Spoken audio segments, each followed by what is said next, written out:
So this is a new product that was just released. 2025 is the first production model year with ExactShot in the field.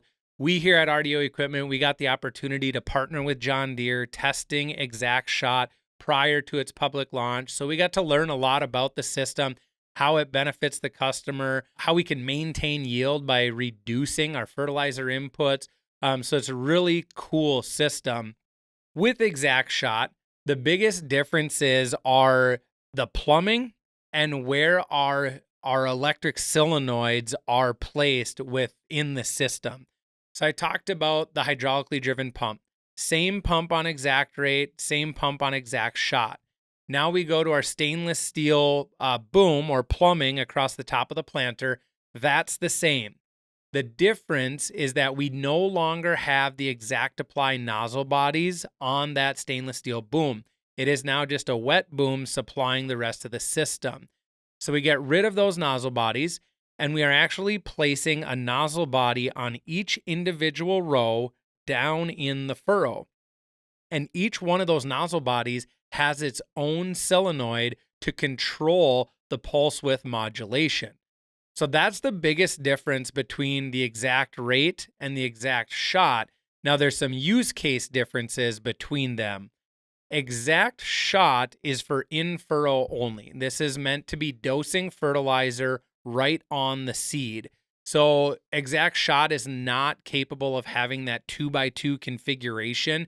It really is meant for in-furrow application.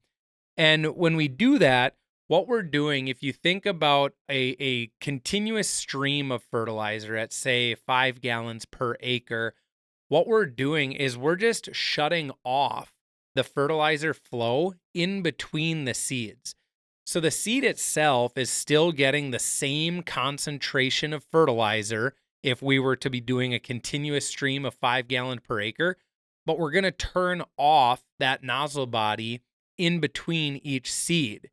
Now, you can adjust that length. You have the ability to pick 1-inch dose length, 2-inch dose length, or 3-inch dose length.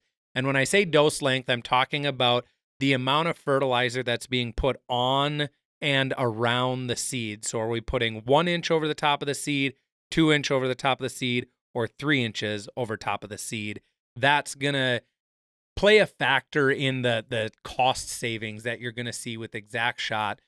But with that, in furrow, we're shutting off where there is no seed. So in all the testing that we've done here at RDO Equipment, the testing that John Deere did in partnership with us, as well as other John Deere dealerships across the United States, we're able to see roughly 60% of fertilizer input savings while maintaining yield. So in the studies that show there's little to no yield loss because we're still getting that same concentration of fertilizer right on top of that seed, just not putting it in between the seeds.